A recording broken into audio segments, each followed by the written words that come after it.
Good evening, everyone. Very good evening.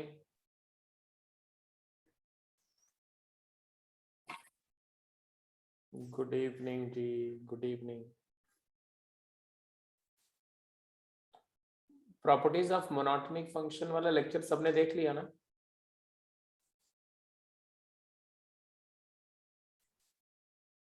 हाँ जी, फटाफट बताओ. जो प्रॉपर्टीज ऑफ मोनोटोनिक फंक्शन पर एक लेक्चर मैंने शेयर किया था वो सबने देख लिया कि नहीं?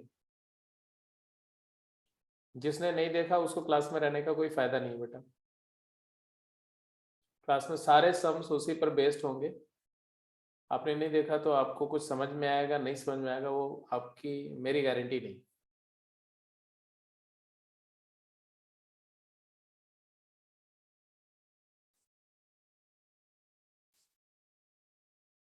ठीक है, जो लोग नहीं देखे हैं जरा चैट बॉक्स में मेंशन करो तो.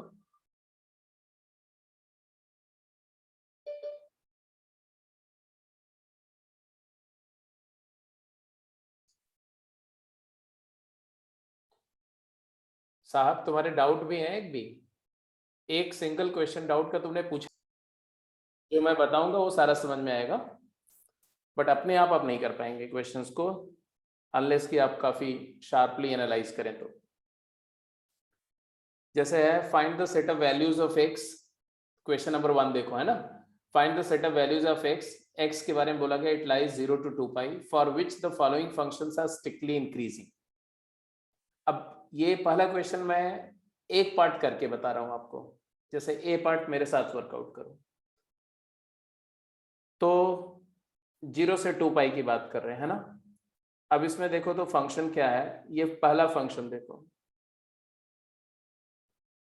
ये दो फंक्शन का कंपोजिशन है. एक फंक्शन है gx is equal to x minus sine x, और एक है fx is equal to 2 raise to the power x. तो इन दोनों को कंपोज करोगे तो f gx जो हो जाएगा वो हो जाएगा 2 raise to the power x minus sine x. अब प्रॉपर्टी क्या बोलती है? प्रॉपर्टी बोलती है कि पहले आप दोनों कंपोनेंट फंक्शन का नेचर देखो. तो जी डैश एक्स क्या आएगा? कॉन्टिन्यूअस फंक्शन है, डेरिवेटिव से हम डिटरमिन कर सकते हैं. जी डैश एक्स आ गया 1 माइनस कॉस एक्स, जो कि हमेशा ग्रेटर देन इक्वल टू 0 है. तो ये फंक्शन स्ट्रिक्टली इंक्रीजिंग है. 2 raise to the power x तो डायरेक्टली आपको पता है बेस 1 से बड़ा है, तो ये फंक्शन स्ट्रिक्टली इंक्रीजिंग है ना. अगर किसी को बेसिक बातें नहीं आती हैं तो एफ डैश एक्स निकालेगा तो आएगा 2 raise to the power x into log 2. 2 का लॉग ए बेस पर पॉजिटिव होगा और ये पॉजिटिव है, इट इज ग्रेटर देन 0. तो ये इंक्रीजिंग है. दो इंक्रीजिंग फंक्शंस का कंपोजिशन भी, इंक्रीजिंग को इंक्रीजिंग से कंपोज करो या डिक्रीजिंग को डिक्रीजिंग से कंपोज करो, सेम मोनोटोनिसिटी के दो फंक्शन को कंपोज करेंगे तो कंपोजिशन इंक्रीजिंग होगा. तो this is an increasing function. F G x increasing हो गया. बाय सिमिलर लॉजिक ये फंक्शन क्या हो गया? तो अगर मैं बोलूं कि आर एक्स फंक्शन एक है एक्स प्लस कॉस एक्स, तो आर डैश एक्स क्या है? ये इंक्रीजिंग फंक्शन है क्योंकि आर डैश एक्स जो है वो आएगा 1 माइनस साइन एक्स, और साइन एक्स की वैल्यू मैक्सिमम कर दो तो भी ये 0 ही होता है. साइन एक्स की वैल्यू अगर 1 हो जाए तो 1 माइनस 1, मिनिमम वैल्यू इसकी क्या है? 0 है, और मैक्सिमम वैल्यू 2 है, तो ये हमेशा पॉजिटिव है या 0. तो ये इंक्रीजिंग फंक्शन है. इसी तरह से एस एक्स कर दें अगर हम, क्या लॉग मतलब लॉग बेस 10 मान लो या ई मानो, जो भी मानो, तो ये एक इंक्रीजिंग फंक्शन है. And therefore s of r x, ये कंपोजिशन फंक्शन भी क्या है? Increasing function. और दो इंक्रीजिंग फंक्शन का सम भी क्या होता है? इंक्रीजिंग. तो ये पूरा फंक्शन इंक्रीजिंग फंक्शन है. Sum of two increasing function is increasing function.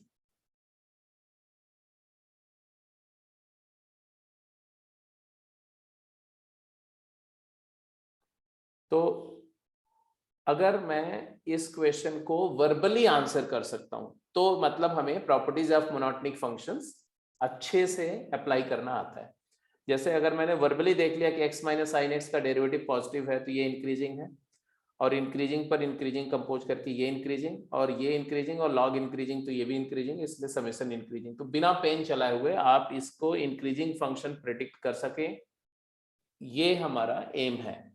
Properties of monotonic function का पढ़ने का तरीका या पर्पस यही होता है कि विदाउट मूविंग योर पेन या pencil you can figure out the function to be increasing और decreasing at most of the time, unless की बहुत कॉम्प्लिकेटेड सिचुएशन हो। तो इसमें क्या है देखो बताओ, तो ये फंक्शन को भी अगर आप ऑब्जर्व करो तो ये 4 फंक्शंस के कंपोजिशन से बना है।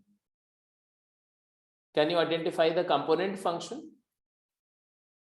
मैं फर्स्ट का बी पार्ट की बात कर रहा हूं। अगर फर्स्ट बी में 4 फंक्शंस का कंपोजिशन अगर मैं एज्यूम करूं, अगर मैं बोलूं कि ये है f of g of h of x,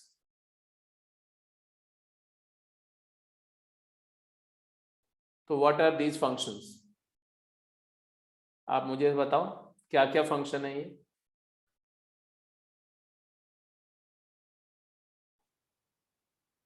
fx क्या है? log x है। gx क्या है? cot इनवर्स है। और hx क्या है?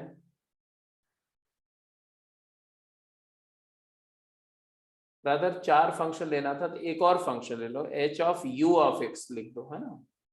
h of u of x लिखो। यस, अब बोलो hx क्या है? hx क्या है जल्दी बोलो। hx क्या है?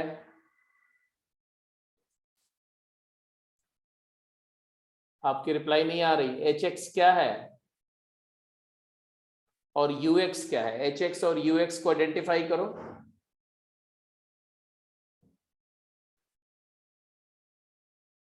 hx and ux,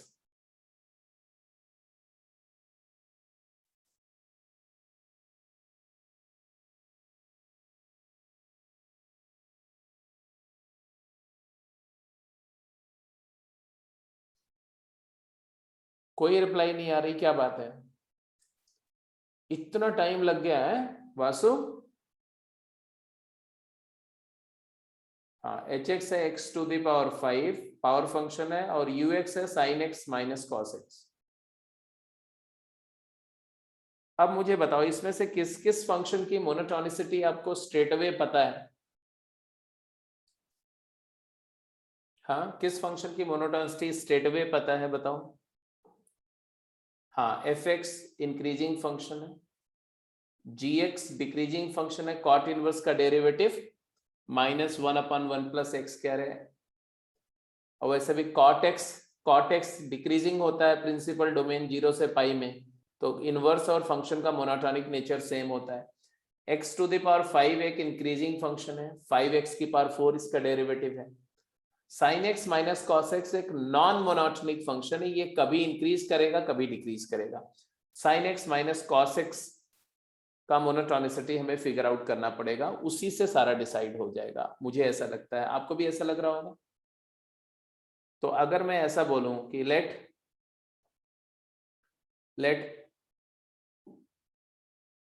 capital fx is equal to f of g of h of x, तो this is a decreasing function, मानते हो? 2 इंक्रीजिंग है, 1 डिक्रीजिंग है, तो कंपोजिशन डिक्रीजिंग हो जाएगा। मानते हो कि नहीं मानते हो? जल्दी बोलो। ग्रेट। और हमें किसका चाहिए? हमें चाहिए f ऑफ ux।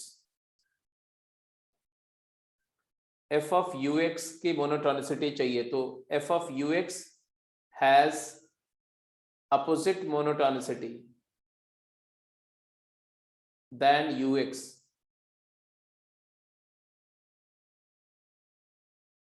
ये मानते हो कि नहीं मानते हो?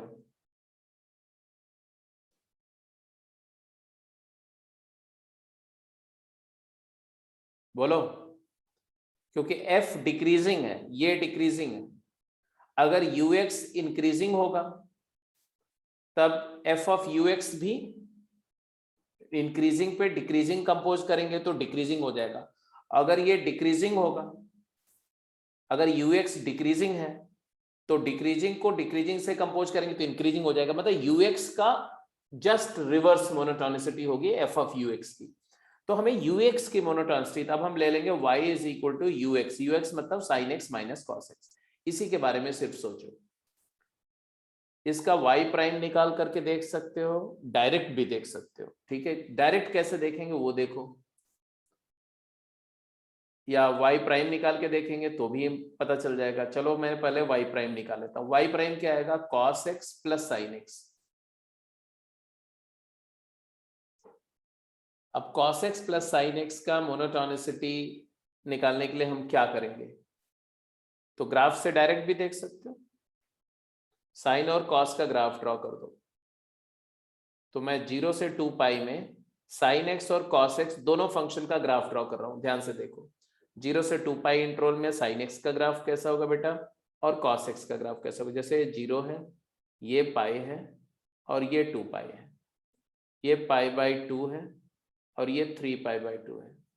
साइन एक्स का ग्राफ कैसा होगा तो आपको अच्छी तरह से पता है कि पाई बाई 2 पर 1 होता है और 3 पाई बाई 2 पर -1 होता है।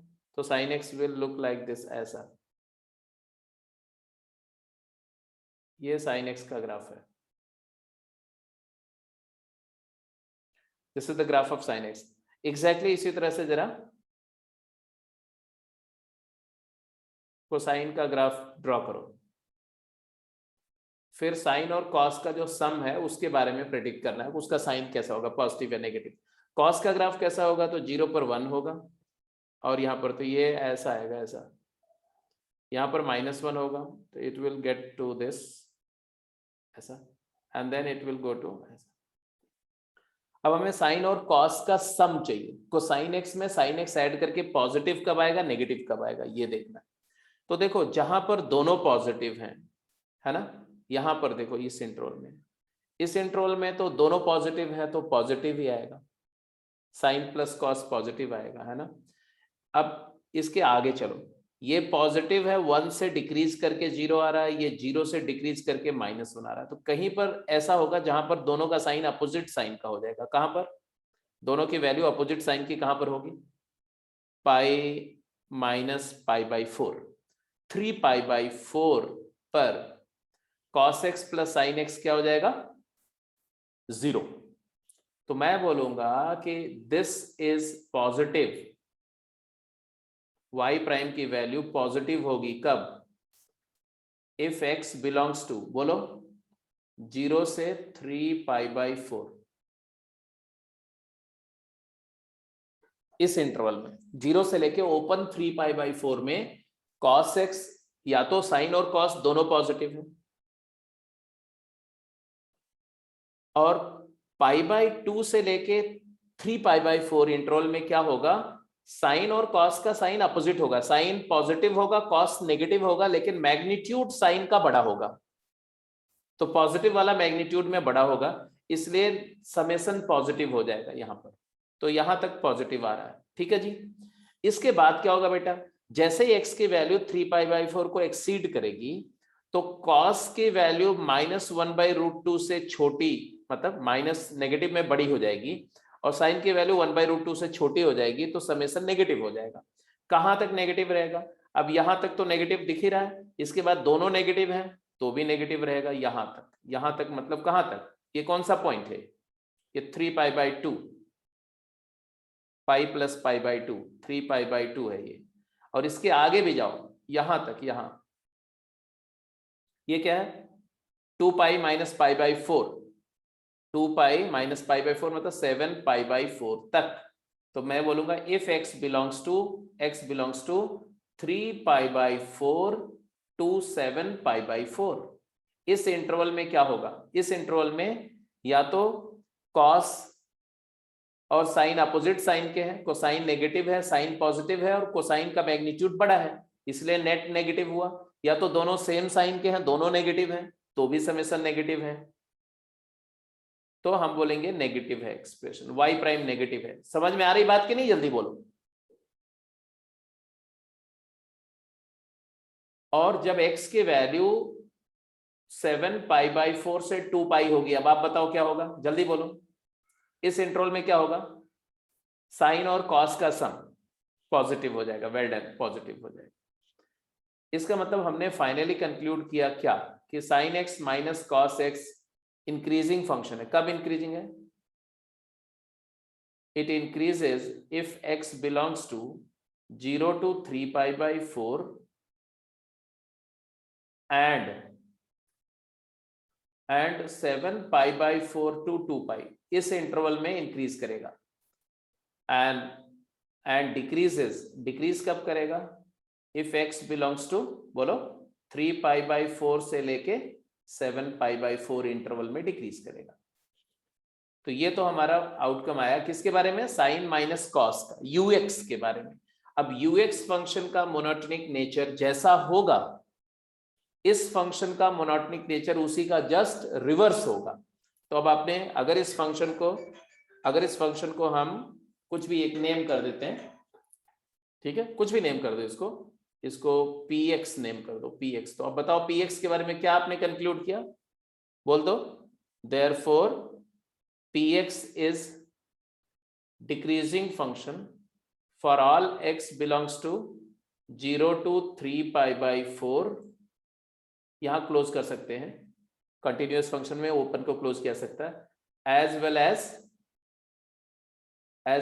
7π/4 से 2π, and increases for all x belongs to, बोलो, 3π/4 to 7π/4। क्लोज कर सकते हैं। मैंने बोला जब फंक्शन कंटिन्यूअस है तो ओपन इंटरवल ऑफ मोनोटोनिसिटी को क्लोज इंटरवल ऑफ मोनोटोनिसिटी में कन्वर्ट किया सकता है। ओपन को क्लोज करने से कोई दिक्कत नहीं, कॉन्टिन्यूअस फंक्शंस। चलिए, ए हो गया जी, बी हो गया। क्लियर है? ए और बी सबको समझ में आ गया? ओके जी, अब जरा सेकंड क्वेश्चन करके बताओ। Second question quick.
फंक्शन क्या है?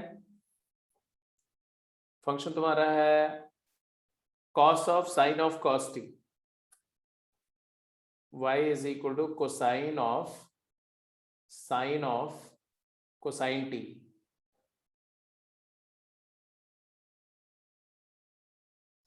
और वैल्यू बात हो रही है t belongs to π/2 to π/2 to π। इस इंटरवल में cos t का नेचर कैसा है? Cosine of t। तो कोसाइन तो आपको पता है 0 से लेके पाई तक, तो cosine t is decreasing, cosine t is decreasing. And cosine t की वैल्यू क्या आएगी? कोसाइन ऑफ t की वैल्यू क्या आएगी? π/2 से पाई इंटरवल में कोसाइन का वैल्यू क्या होता है? तो अब देखो दो फंक्शन है तो दोनों फंक्शन का ग्राफ को ध्यान से देखो। मैंने दोनों फंक्शन का ग्राफ ड्रॉ कर दिया। ये साइन का ग्राफ है और ऐसा ये साइन का ग्राफ है और कोसाइन का ग्राफ ये है।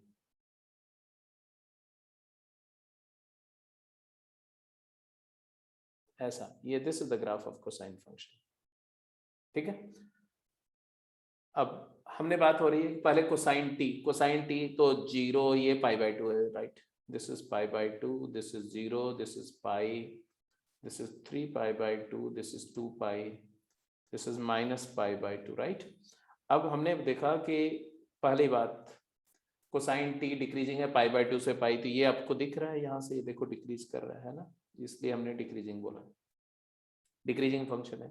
अब कोसाइन टू डिक्रीज करते हुए क्या वैल्यू ले रहा है, तो 1 से 0, 1 से 0 मतलब कोसाइन टी की जो वैल्यूज हैं, जब टी वेरी कर रहा है π/2 से पाई तो कोसाइन टी वेरी कर रहा है 0 से 1 वैल्यू, डिक्रीजिंग ऑर्डर में।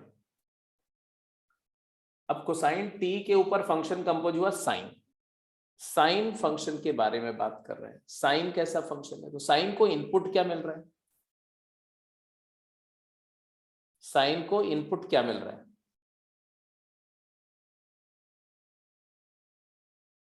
साइन को इनपुट मिल रहा है,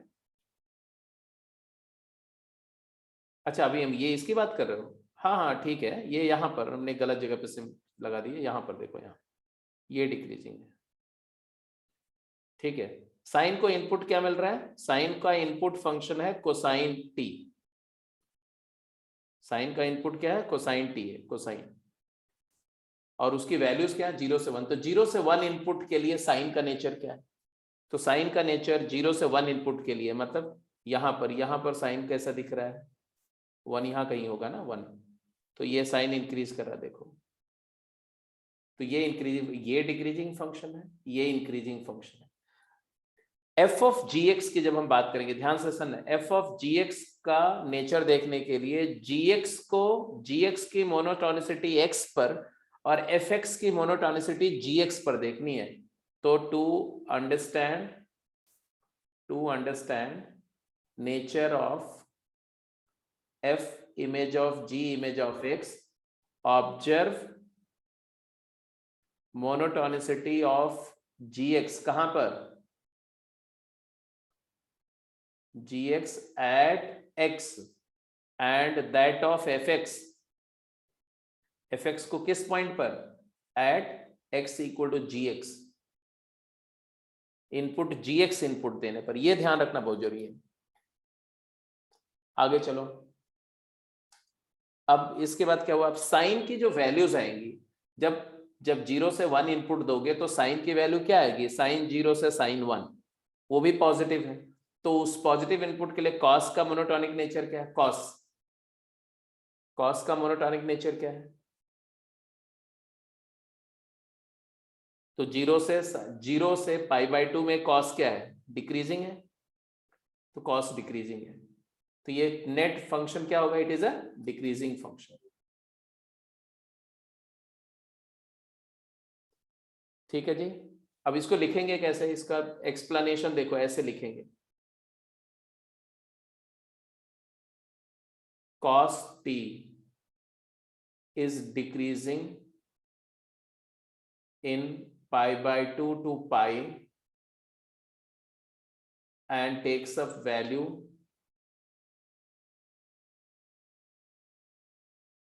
0 to 1. Sine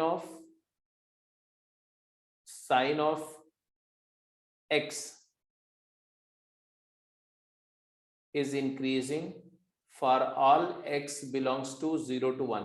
अब cos t को x मान लिया हमने, cos t को x मान लिया, तो for all x belongs to 0 to 1, therefore क्या हुआ, therefore sin of cos t कैसा फंक्शन हो गया, sin of cos t opposite monotonicity के दो फंक्शन को कंपोज कर रहे हो, it is a decreasing function, और उसकी वैल्यू क्या होगी, तो टेक्स अ वैल्यू, उसने 1 से 0 वैल्यू ली, अब उस पर ऑपरेट करेंगे आप साइन, तो साइन ऑपरेट करेंगे, वो इंक्रीजिंग फंक्शन है, तो साइन 1 से साइन 0, मतलब साइन 0 से साइन 1 ऐसा फंक्शन वैल्यू देगा। तो 0 से साइन 1, 0 टू साइन ऑफ 1, ये वैल्यू लेगा। अब 0 से sine 1 is a subset of 0 to pi by 2, और 0 से पाई बाई 2 में, क्योंकि पाई बाई 2 1 पॉइंट समथिंग होता है, साइन 1 1 से छोटा होता है, ये इसका सबसेट है। इस पूरे इंटरवल में कॉस कैसा है? Decreasing function, cos x is decreasing function. तो पहले डिक्रीजिंग के ऊपर इंक्रीजिंग कंपोज किया तो डिक्रीजिंग फंक्शन आया, और फिर उस डिक्रीजिंग पर फिर से डिक्रीजिंग कंपोज किया, तो क्या हो जाएगा?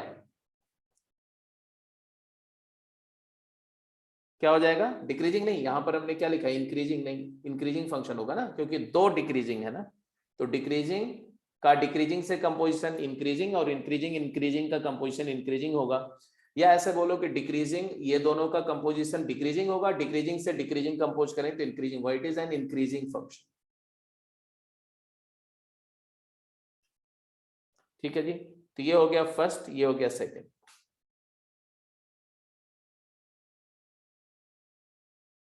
ठीक है, दूसरा तरीका क्या है? ऑब्जर्वेशन से, ये प्रॉपर्टी से किया आपने, और दूसरा तरीका क्या है? इसका डेरिवेटिव करोगे तो y प्राइम इक्वल टू क्या आएगा? Minus sine of cos T into cos of cos T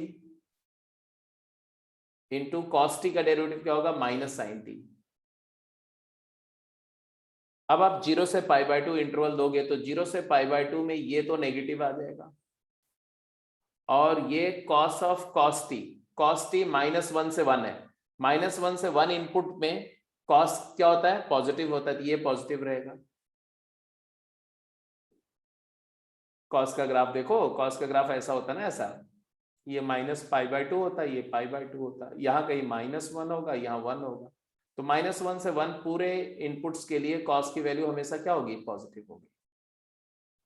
ठीक है, ये पॉजिटिव है। साइन ऑफ कॉस टी, अब कॉस टी की वैल्यू क्या है? कॉस टी की वैल्यू 0 से 1 है, तो 0 से 1 ये वाले इंटरवल में, ये वाले इंटरवल में साइन का ग्राफ कैसा होता है? तो साइन का ग्राफ भी पॉजिटिव होता है, तो ये भी पॉजिटिव है। और पॉजिटिव फर्स्ट क्वाड्रेंट में साइन पॉजिटिव होता है, तो ये पूरा पॉजिटिव है, दिस पूरा पॉजिटिव है, तो ये माइनस साइन लगेगा तो नेगेटिव, तो आ गया negative into positive into negative, तो ये पूरा डेरिवेटिव पॉजिटिव आएगा। डेरिवेटिव पॉजिटिव है तो फंक्शन क्या हो गया? डिक्रीजिंग, इंक्रीजिंग फंक्शन हो गया। तो therefore cos of sine of cos T is increasing function. ठीक है, तो थोड़ा ऐसे कॉम्प्लेक्स कंपोजिशंस होंगे तो उसको आप डिसाइड कर सकते हैं, अगर आपको एक बार अच्छे से समझ में हो जाए तो। चलिए, बोल रहे हैं solve the following equations for x। इस इक्वेशन को x के लिए सॉल्व करना है, मतलब बताना है कि कितने नंबर ऑफ रियल रूट्स होंगे। तो number of real roots solve करने के लिए हमें करना क्या चाहिए? हमें फंक्शन को, इक्वेशन को f(x) = gx में पहला स्टेप क्या होता है? सबसे पहला स्टेप होता है express the equation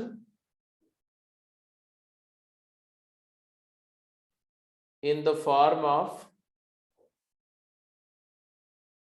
f(x) = gx, ये फॉर्म में एक्सप्रेस कर, such that both f(x) and gx are graphable, such that दोनों का ग्राफ आपको पता हो। ऐसे दो फंक्शन f और g में ब्रेक करके f(x) = gx के फॉर्म में ले जाओ जिसका ग्राफ पता हो, फिर ये पहला स्टेप है। पहला स्टेप ये हो गया, फिर दूसरा स्टेप क्या होता है? अब तो आपको पता ही होगा, draw both the graphs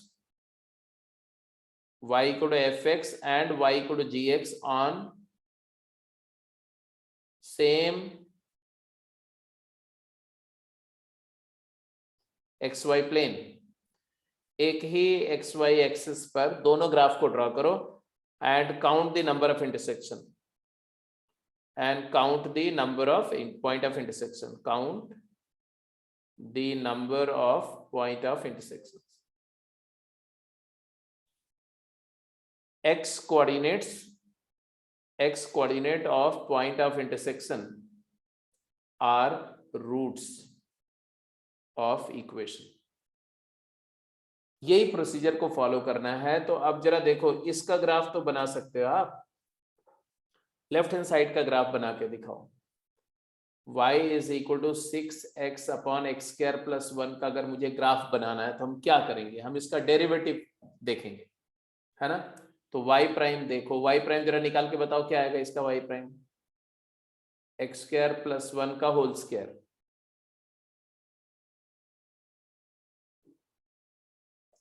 x square plus 1 into 6 minus 6x into 2x। तो ऑब्जर्व करो तो आ गया 6 times 6x square minus 12x square. तो 6 times 1 minus x square, 1 minus x into 1 plus x divided by 1 plus x square का whole square.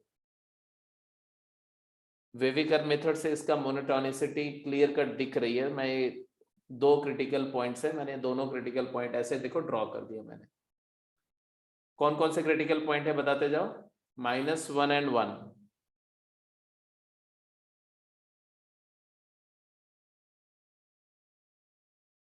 -1 and 1 are two critical point. -1 पर function की value क्या है, 1 पर फंक्शन की वैल्यू क्या है?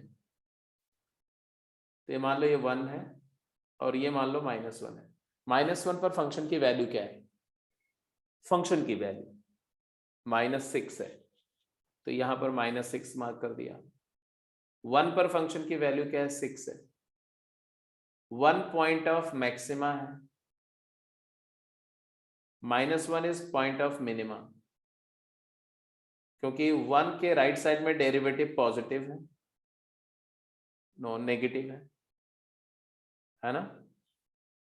इधर लीडिंग कोएफिशिएंट नेगेटिव है, और -1 से 1 के बीच में डेरिवेटिव पॉजिटिव है, मतलब फंक्शन इंक्रीजिंग है, और इसके बाद फिर डेरिवेटिव नेगेटिव है। इसका मतलब है कि फंक्शन जो है वो इंक्रीज करके डिक्रीज कर रहा है, और 0 पर वैल्यू 0 है, तो फंक्शन ऐसा होगा, ऐसा ये ग्राफ होगा। किसका ग्राफ ये ड्रॉ कर रहा हूं मैं? रफली ये किसका ग्राफ है? 6x upon X square plus 1 का ग्राफ है। इसके बाद ये डिक्रीज कर रहा है। अब डिक्रीज करते कहां तक जा रहा है? उसके लिए इन्फिनिटी पर हमें इसका नेचर देखना पड़ेगा। इन्फिनिटी पे इसके लिमिट अगर निकालो तो limit x tending to infinity 6 by X square से ऊपर नीचे डिवाइड कर रहा हूं मैं, 1 प्लस 1 बाई एक्स स्क्वायर, तो ये 0 आएगी। तो ये ऐसे करके इसी में मर्ज हो जाएगा, और माइनस इन्फिनिटी पे ऑड फंक्शन है तो वो भी ऐसे नीचे से मर्ज हो जाएगा। ये जो ग्राफ आप देख रहे हो रफली ये स्केच है y is equal to 6x upon X square plus 1 का। सीकेंड स्क्वायर का ग्राफ आप में से हर एक को पता है, π/2 से पाई, अगर ये 1 है तो π/2 यहां कहीं होगा, यहां कहीं। तो मैंने ऐसे रफली x equal to π/2 line draw कर दी, क्योंकि हमें पता है कि सीकेंड x जो होता है वो π/2 और -π/2 के बीच में cos x के रेसिप्रोकल से फॉर्म होगा। cos x cos 0,1 सीकेंड 0,1 होता है, तो ये 0,1 से स्टार्ट होगा इस पॉइंट से, और ऊपर की तरफ ऐसे ऊपर की तरफ ड्रॉ होगा सीकेंड x, और सीकेंड स्क्वायर करने पर भी वही बात आएगी। तो इट गोज लाइक दिस।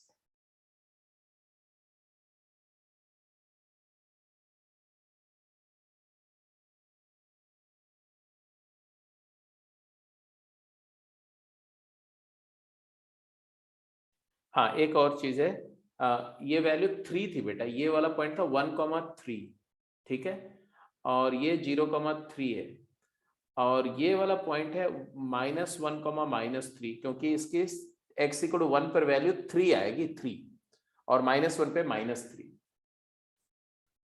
तो ये ग्राफ हो गया तुम्हारा सीकेंड x का ग्राफ, सीकेंड स्क्वायर x का ग्राफ ये। और इसके बाद क्या है? सीकेंड स्क्वायर का जो रेंज होगा ये क्या आ रहा है, 3 सीकेंड स्क्वायर का रेंज है 3 मिनिमम वैल्यू 3 टू इंफिनिटी, और जबकि इसकी मैक्स वैल्यू 3 है। ठीक है, तो ये दोनों ग्राफ, इसके बाद सीकेंड स्क्वायर आगे भी होगा, यहां पर भी आएगा, लेकिन वो ऐसा ही है, सीकेंड स्क्वायर का ग्राफ इस तरह से ड्रॉ होगा ऐसा। तो it is always lying above y equal to 3 line, whereas our function will lie between -3 and 3, and at the point when secant square x becomes 3, then our function is 0 और it is not equal to 3। दोनों का जो maximum value है वो अलग अलग inputs पे मिल रहा है, दोनों का जो कॉमन वैल्यू है, इसलिए नो सोल्यूशन। आप बोलेंगे first this has no solution. एक तो तरीका ये है, दूसरा तरीका इस बात को आर्ग्यू करने का क्या है वो भी देख लो। दूसरा तरीका है रेंज से।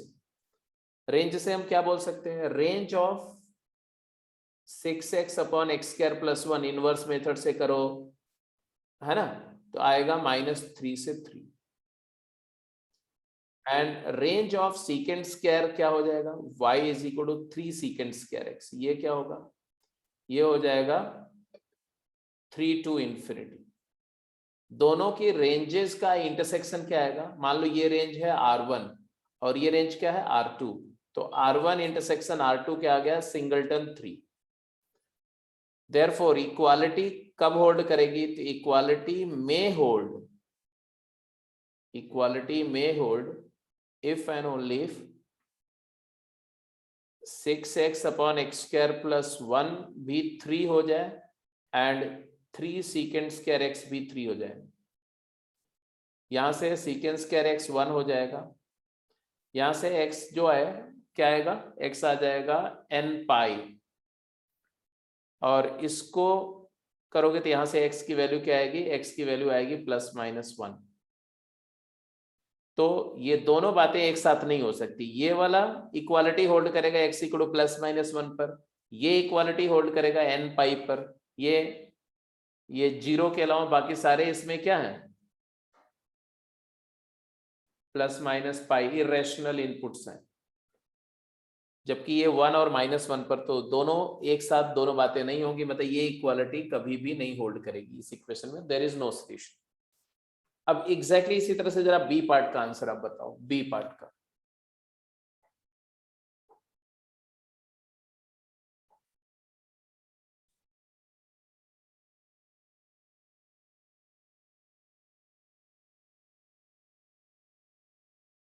बी पार्ट में LHS RHS को इस तरह से रीअरेंज करो कि आप ग्राफ से इंटरप्रेट कर सको कि इसका एक सोल्यूशन है या अनेक सोल्यूशन है या नो सोल्यूशन है। लेफ्ट हैंड साइड का फंक्शन ऐसा होना चाहिए जिसका ग्राफ आपको पता है, RHS का फंक्शन भी ऐसा होना चाहिए जिसका ग्राफ आपको पता है, या तो ग्राफ या तो रेंज भी यूज कर सकते हैं।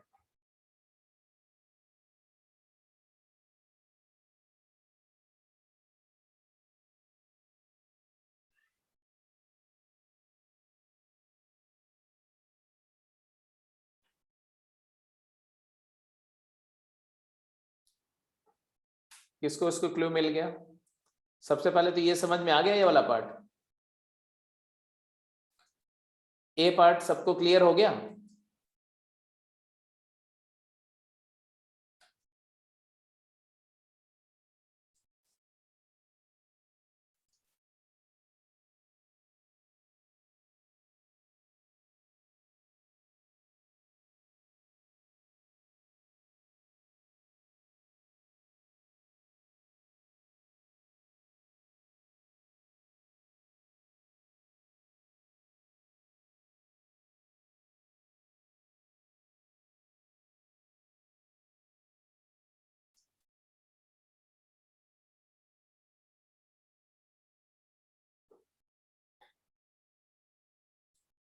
बी पार्ट देखो,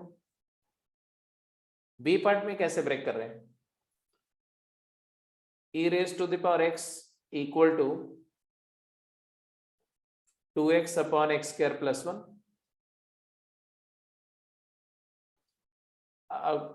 अगर मैं इसकी रेंज ऑब्जर्व करता हूं, इसकी रेंज ऑब्जर्व करता हूं, मान लो इसकी रेंज R1 है, R1 तो है 0 से इंफिनिटी, और इसकी रेंज R2 है, R2 है -1 से 1। तो दोनों के रेंजेस में infinite number of values common है, इसलिए हम रेंज के बेसिस पर तो कुछ डिसाइड नहीं कर सकते, तो आपको ग्राफ ही देखना पड़ेगा। अब ग्राफ देखने के लिए हमें इसका ग्राफ बनाना पड़ेगा, है ना। और इसका ग्राफ अभी जस्ट इसकी बात कर रहे थे हम लोग, ये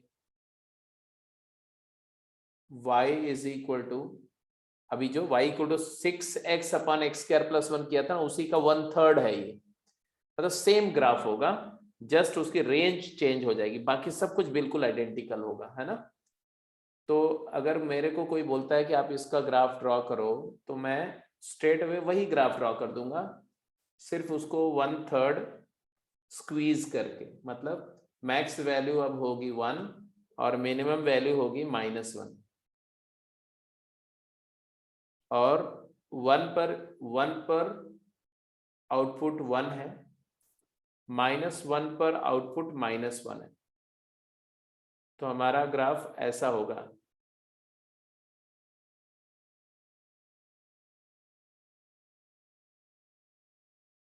ऐसा रफली, पूरा डिटेल इसका कर्वेचर वगैरह को हमने ज्यादा केयर नहीं किया है, सिर्फ इंक्रीजिंग डिक्रीजिंग फंक्शन के पॉइंट ऑफ व्यू से कि y is equal to 2x upon 1 plus x square अगर है, तो ऑब्वियसली y प्राइम जो है वो हो जाएगा 1 minus x upon 1 plus x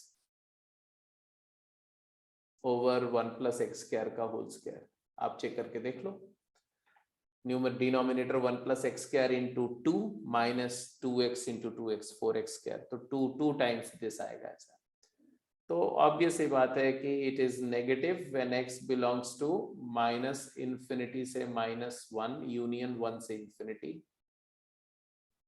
and it is positive when x belongs to -1 से 1। तो ये इंक्रीज कर रहा है, -1 से 1 में इंक्रीज कर रहा है, और उसके बियॉन्ड डिक्रीज कर रहा है, ये देखो ये डिक्रीजिंग है।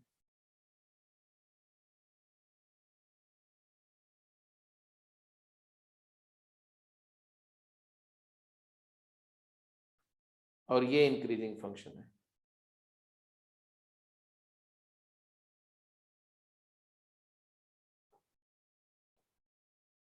अब पढ़ो क्या दिया हुआ।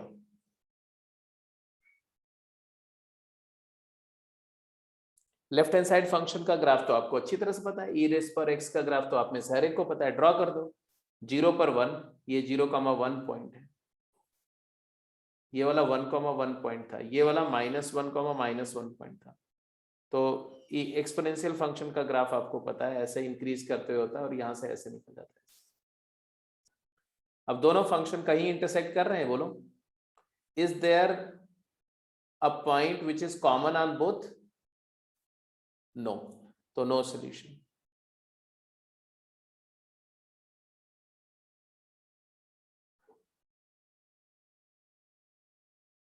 ठीक है, तो मोनोटोनिसिटी का इस्तेमाल करके हम ग्राफ बनाएंगे, और जो तुम्हारा फंक्शन दिया हुआ है, दोनों फंक्शन का ग्राफ एक ही एक्स वाई प्लेन पे ड्रॉ करेंगे, तो अपने आप समझ में आ जाएगा कि वो कहां कहां कट कर रहे हैं, जितने पॉइंट्स पर वो इंटरसेक्ट करेंगे so many solutions will be there, और पॉइंट ऑफ इंटरसेक्शन का जो एक्स कोऑर्डिनेट है वही रूट है, एक्स की वो वैल्यू जिसके लिए दोनों का वाई सेम हो जा रहा है, LHS RHS फंक्शन का।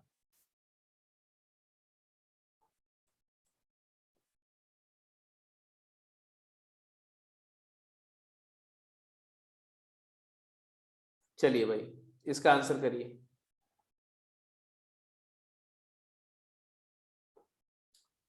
अभी आपका टेस्ट हो रहा है, 4th A, 4th B and C, ये तीनों पार्ट आपको करने हैं, राइट। और जो कुछ अभी डिस्कस हुआ उसी को यूज करना है। Take your time, 5 minute time है तीनों पार्ट को करने के लिए, क्विक जल्दी करिए।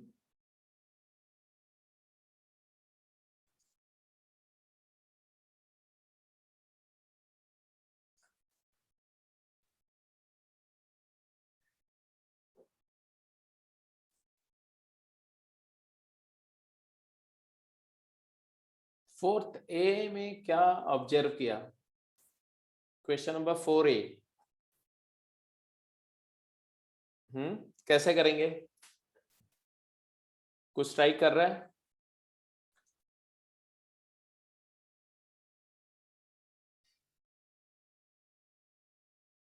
हाँ भाई बोलो।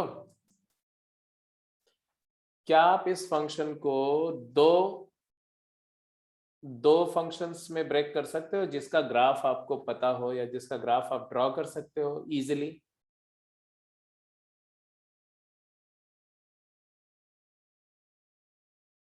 हाँ, x-2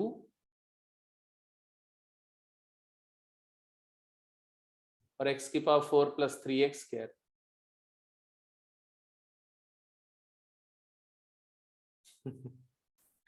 अच्छा, इसको करना चाहेंगे आप? ओके, ठीक है, कर सकते हैं, ऐसा कुछ नहीं है, कर सकते हैं। उससे कोई बेटर कॉम्बिनेशन नहीं समझ में आ रहा?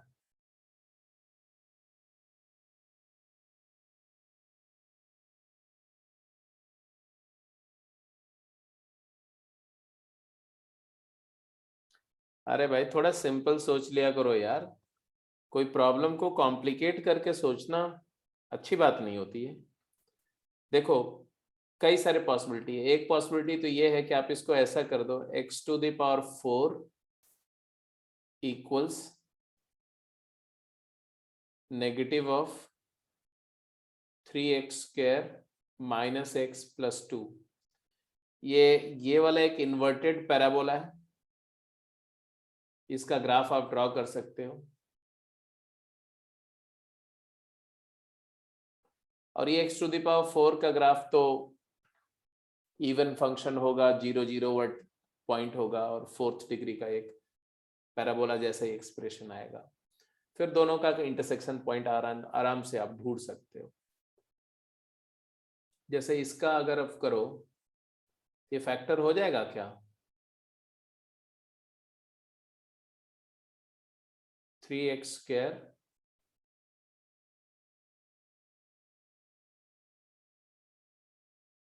-3 + 2।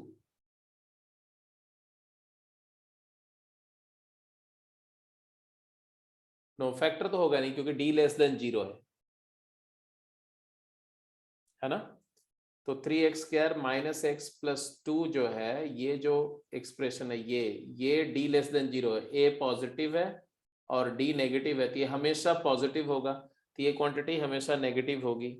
इसका ग्राफ हो गया, बात खत्म हो गई। तो आप बोलोगे कि लेफ्ट हैंड साइड का रेंज ये है 0 से इंफिनिटी, और राइट हैंड साइड का रेंज R2। पूरा रेंज भी निकाल सकते हो आप। इसका रेंज निकाल के बताओ जरा तो। y = -3x² + x - 3, इस फंक्शन की रेंज बताओ। स्क्वायर कंप्लीट करके बता दो यार। -3 कॉमन ले लो तो आ जाएगा x² + x/3 एंड +1 -x/3 +1।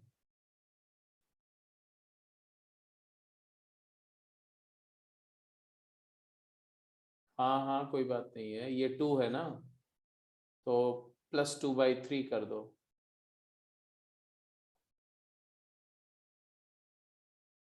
तो आ जाएगा x - 1/6 का होल स्क्वायर, x - 1/6 का होल स्क्वायर। तो x² - 1/3x + 1/36, और ये तुम्हारा है 24/36, तो 23/36।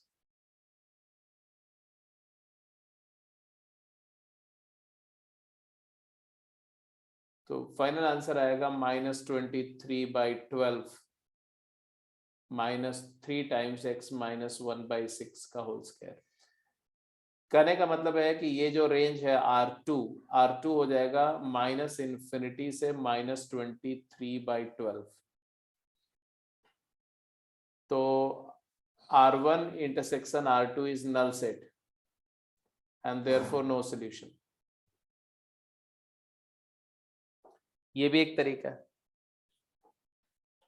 एक तरीका ये है कि इसको आप ऐसे लिख देते हैं, x टू द पावर 4 प्लस 2 is equal to x into X minus 3। ये नहीं, x into 1 minus 3x, I am very sorry, 1 minus 3x। अब आप देखो तो ये ग्राफ इजिली ग्राफ किया जा सकता है, बहुत आसानी से इसका ग्राफ बन जाएगा। कैसे? RHS एक पैराबोला, इन्वर्टेड पैराबोला है, उसके दो रूट है, कौन कौन से? 0 एंड 1/3। एक तो 0 रूट है और एक 1/3 रूट है। और इधर 1/6 पर इसका वर्टेक्स होगा, x इक्वल टू 1/6 पर वैल्यू क्या आएगी? 1/6, और ये आ जाएगा 1 माइनस 1/6 इंटू 1 माइनस 1/2, 3/6, तो ये आ जाएगा 1/12। तो ये 1/12 यहाँ आ गया ऐसा, तो ये ग्राफ ऐसा बनेगा ऐसा। ये राइट हैंड साइड फंक्शन का ग्राफ है, इस फंक्शन का ग्राफ है। ये वैल्यू मैक्सिमम कितनी है? 1/12। और x4 प्लस 2 जो है वो फंक्शन क्या है? मिनिमम वैल्यू 0 पर आएगी जो कि 2 होगी, 2 इज समवेयर हियर ऐसा, और उसका ग्राफ जो होगा हमेशा अपवर्ड होगा, ऐसे होगा ऐसा। तो ऑब्वियसली नो सोल्यूशन, तो ग्राफ से भी कर सकते हैं। ठीक है जी, तो ये हो गया तुम्हारा ए पार्ट। अब बी पार्ट की बात करो। मतलब आपके पास पूरा कोई भी आर्ग्यूमेंट दे सकते हो, कोई भी तरीके से आप जा सकते हो, ऐसा कुछ नहीं कि आप ग्राफ से ही जाना है। रेंज या ग्राफ, ये दो चीजें यूज करते हैं मिक्स करके। आप बोल रहे हैं investigate the number of real root of the polynomial equation this. अच्छा जी, पॉलिनोमियल इक्वेशन हो तो बेटा उसका तो पूरा ग्राफ बना करके कंप्लीट ही ड्रॉ कर सकते, पूरा ग्राफ ही स्केच कर सकते, तो रूट अपने आप पता चल जाएंगे।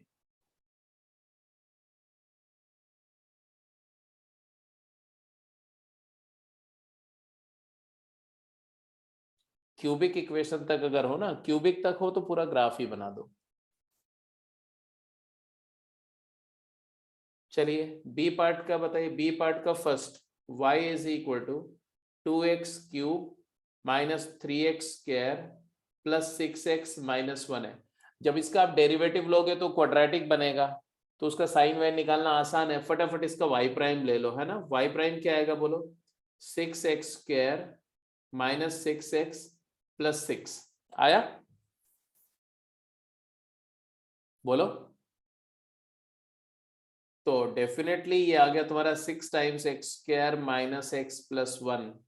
इसका a positive d negative, it is always greater than 0 for all x real.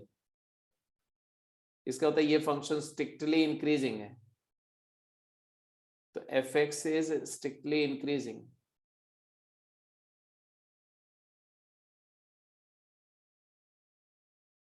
और क्यूबिक पॉलिनोमियल है, तो f of minus infinity is minus infinity and f of infinity is infinity. कैसे? क्योंकि x³ कॉमन ले लो तो आ जाएगा 2 minus 3/x plus 6/x² minus 1/x³। तो अगर आप इंफिनिटी पुट करोगे ये तो 0 हो जाएगा, माइनस और प्लस, तो इंफिनिटी या माइनस इंफिनिटी पर इसका बिहेवियर 2x³ जैसा होगा। 2x³ कैसा फंक्शन है? पॉजिटिव पे प्लस इंफिनिटी और माइनस इंफिनिटी पे माइनस इंफिनिटी। तो रेंज, ये फंक्शन सारी रियल वैल्यू लेगा और इंक्रीज कर रहा है तो हर वैल्यू को, मतलब by intermediate value theorem, by intermediate value theorem it has exactly 1 root, क्योंकि इंक्रीजिंग फंक्शन है ना, 1 फंक्शन है, एग्जैक्टली 1 रियल रूट। अच्छा, वो रूट भी अगर आइडेंटिफाई करना चाहो तो ऐसे सोचोगे, ऐसे 0 पर वैल्यू क्या है फंक्शन की? 0 पर -1 है, तो इसका ग्राफ ऐसा इंक्रीज करते हुए ऐसा आएगा, ऐसा जाएगा।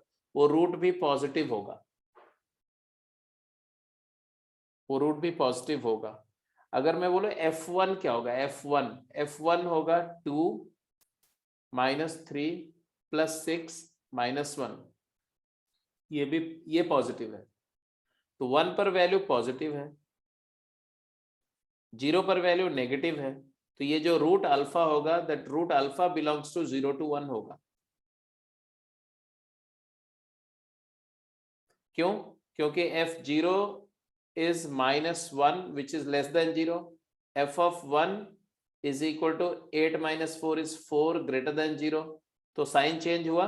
तो आपको याद है ना कि अगर फंक्शन अपना साइन चेंज करेगा और कॉन्टिन्यूअस फंक्शन है तो उसका एक रूट होगा, है ना, तो यहां से हमने क्लेम कर लिया। तो ये भी हो गया। अब चलो अब बी पार्ट, अब से बी का सेकंड पार्ट करके बताओ, फटाफट जल्दी सोचो।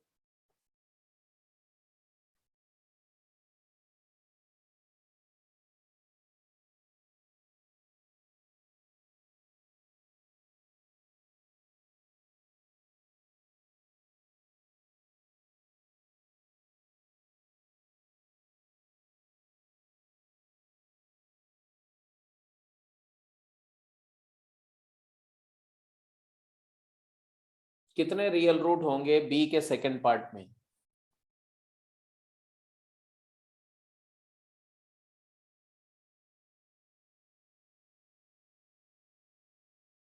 अच्छा, कैसे? How did you realize that there are 2 real roots, mister Vasu?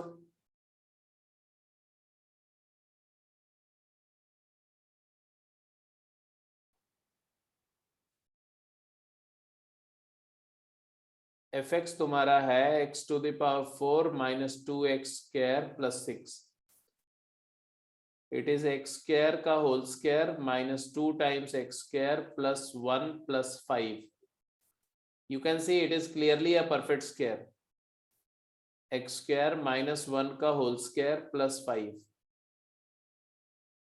तो इसका रेंज आ गया fx belongs to 5 close to infinity, तो 0 वैल्यू कभी नहीं ले सकता, and therefore no real root।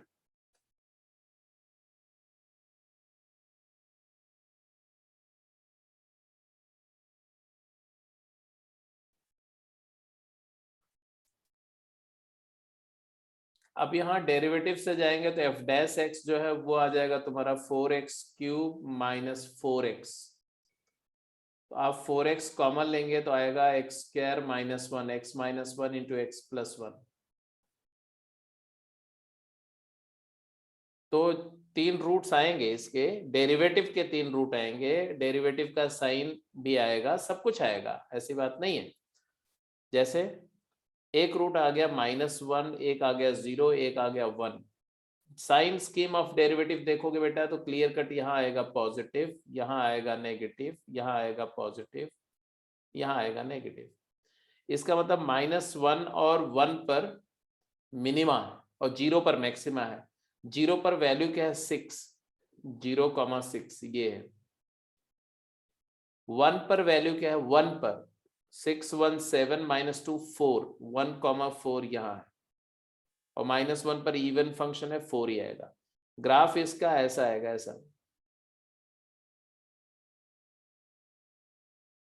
ऐसा।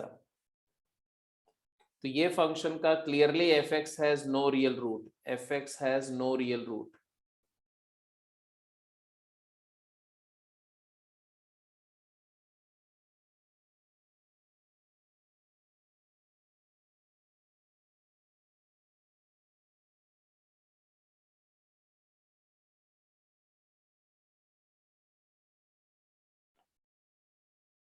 ठीक है, ये 1 पर वैल्यू कितनी आई थी 6, 1 7 -2 5, ये 1,5 है और ये भी -1,5 है, तो रेंज भी यहाँ से कंफर्म हो गई, वही 5 क्लोज से इन्फिनिटी जो वहां से आई। तो चाहे आप कैलकुलस से करो चाहे विदाउट एप्लीकेशन ऑफ कैलकुलस कर लो, आंसर तो वही आना चाहिए। आंसर ऐसा नहीं कि आप कैलकुलस यूज करो तो कुछ और आंसर आएगा, और अलजेब्राइक सिंप्लीफिकेशन से और कंप्लीटिंग द स्क्वायर से करोगे तो कुछ और आएगा, ऐसा नहीं हो सकता।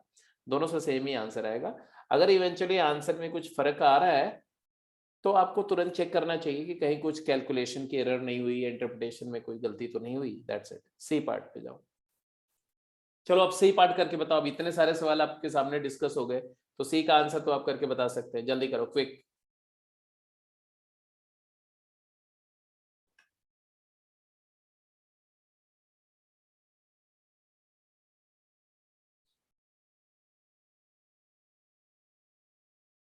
बिल्कुल सिमिलर है। y तुम्हारा क्या है, X cube minus 6x² plus 9x minus 2। Y prime क्या है पहले तो देखो। यार तुम वासु, तुम एकदम बेहोश होकर के आंसर कर रहे हो। जीरो क्या है तुम्हारा, ये zero, what is zero?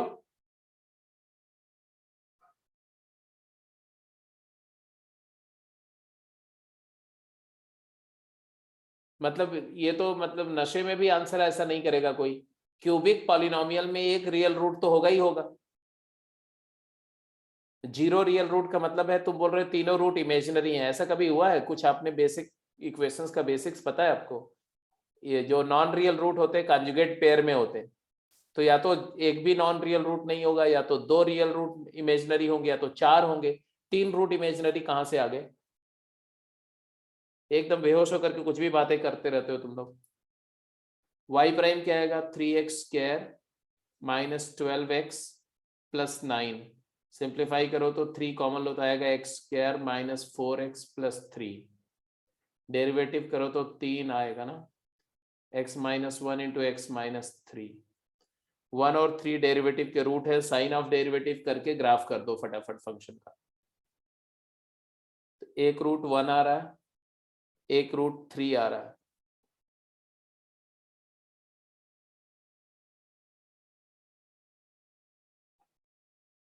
One और 3 के बीच में डेरिवेटिव नेगेटिव होगा, 3 के बियॉन्ड पॉजिटिव है, 1 के लेफ्ट में पॉजिटिव है डेरिवेटिव।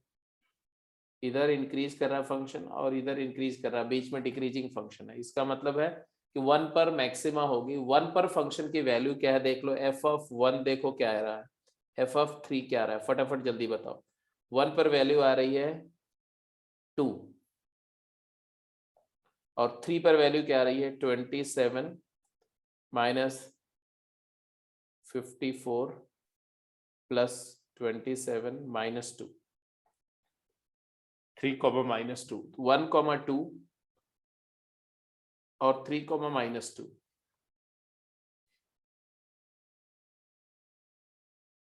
जीरो पर वैल्यू क्या रही है -2। तो ये ग्राफ ऐसा आएगा, ऐसा।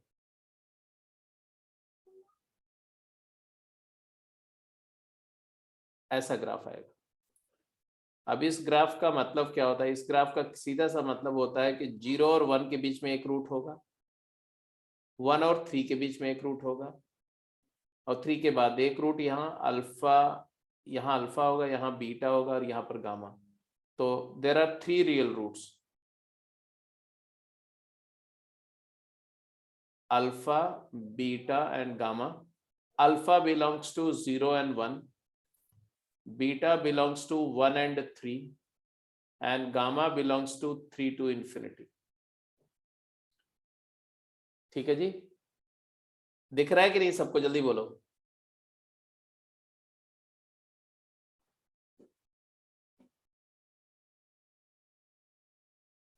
चलो ठीक है। एक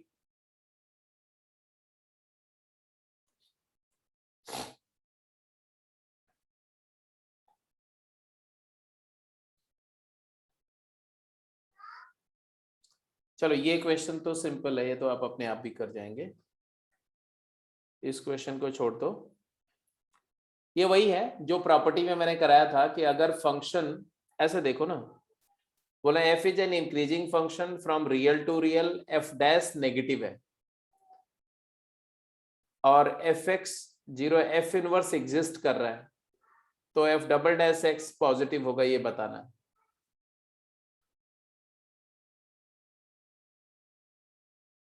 ना। f double dash x negative है तो इनवर्स का डबल डेरिवेटिव पूछ रहे हैं ना। तो ऑब्वियस सी बात है, ऐसे करोगे आप, let f inverse x is hx या gx। तो आप जानते हो कि f ऑफ gx क्या होगा, f ऑफ gx x होगा।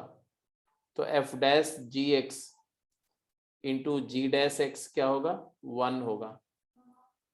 तो जी डैश एक्स क्या होगा, जी डैश एक्स हो जाएगा 1/f-g(x). याद आएगा, पूरा डिस्कस कर चुका मैं क्लास में। तो जी डबल डैश एक्स क्या होगा, ये हो जाएगा -1/f-g(x) का होल स्क्वायर इंटू f"(g(x)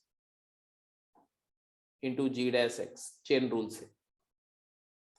तो ऑब्वियस सी बात है, देखो कि ये क्वांटिटी दी हुई है इन्होंने, F dash double derivative negative है तो ये तो नेगेटिव हो गया।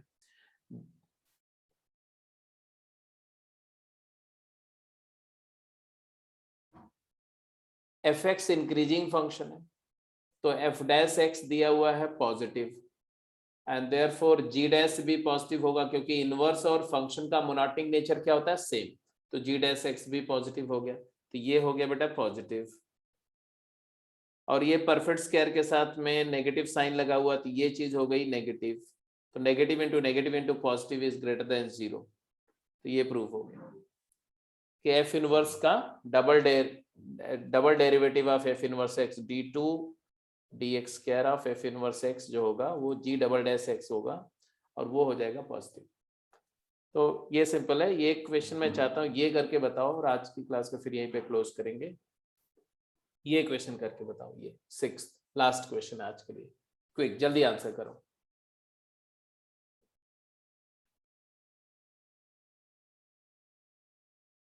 एफ एक्स है 1 - x - x³।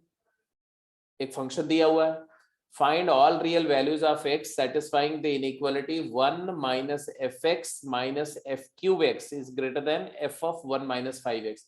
बहुत अच्छा क्वेश्चन है, बहुत टफ नहीं है लेकिन इंटरेस्टिंग क्वेश्चन है बहुत। अगर ये कर जाएंगे तो मजे आ जाएंगे आपको।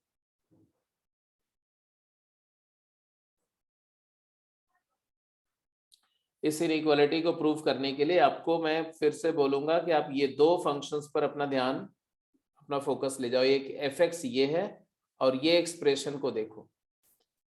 What do you understand, what do you think of this, इसको कैसे इंटरप्रेट करते हो आप?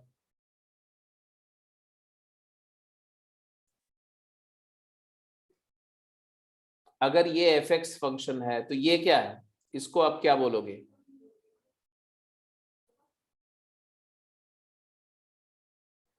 बोलो। Very good, very good. F of F X, fantastic. तो हमें सॉल्व करना है, क्या सॉल्व करना है? वी हैव टू सॉल्व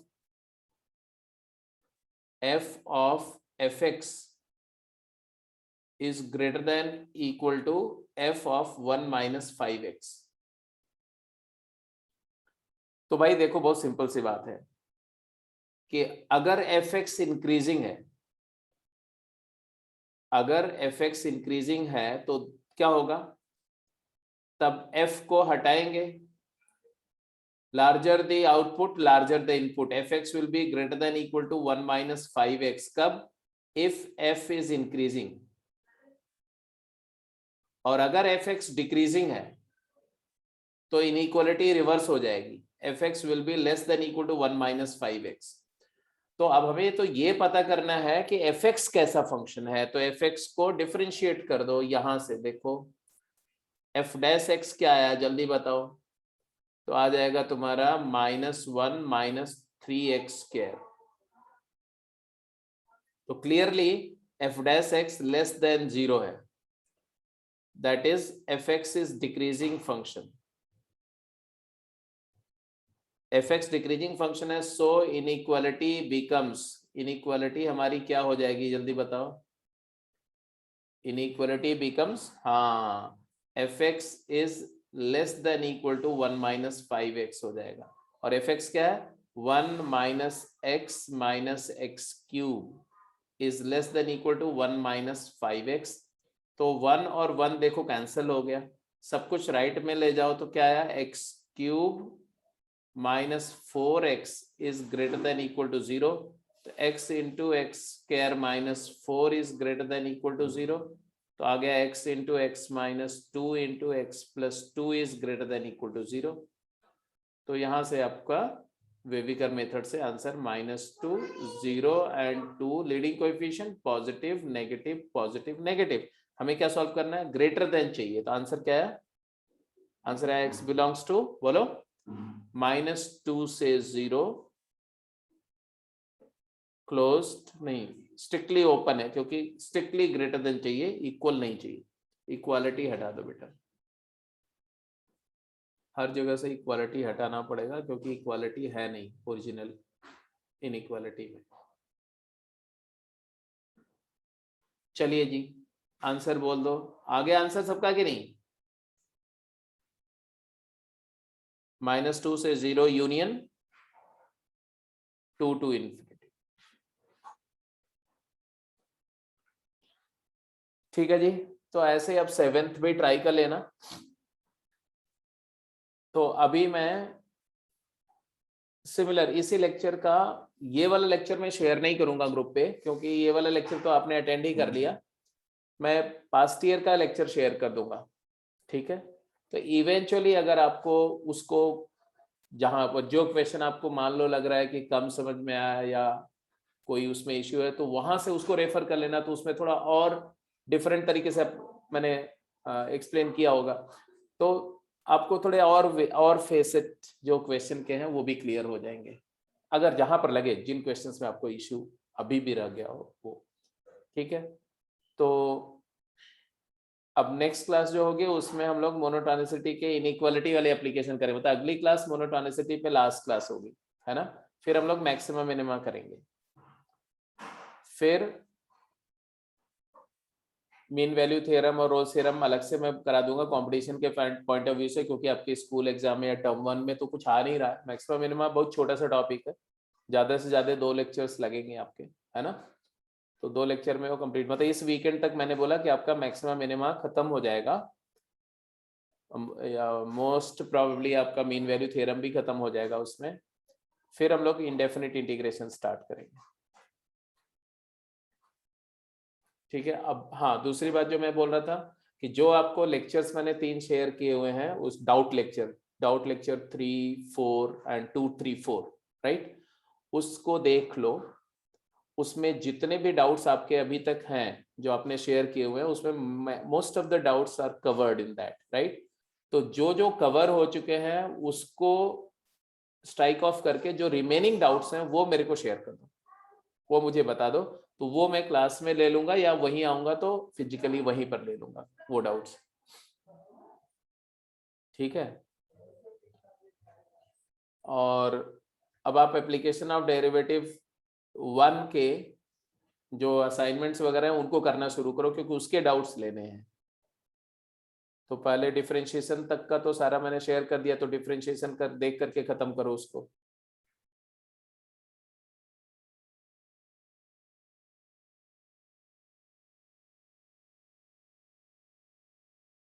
तो अगर आज रात तक या कल तक आप मुझे बता देंगे कि डिफरेंशिएशंस के डाउट अभी भी रहते हैं क्या, after just going through those lectures, right, तो हो सकता है कि मैं वेंसडे की क्लास में आपके डाउट्स ले लूँ सारे, अगर आप बोलेंगे तो मैं क्लास में भी ले सकता हूँ, और अगर कंफर्टेबल है, कोई दिक्कत नहीं है, तो उस केस में हम लोग ये कंटिन्यू रखेंगे।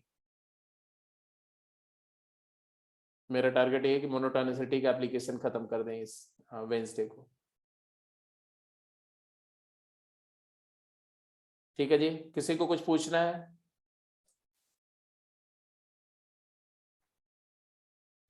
बोलो, any query, any doubt, can we close the class, shall we close the call.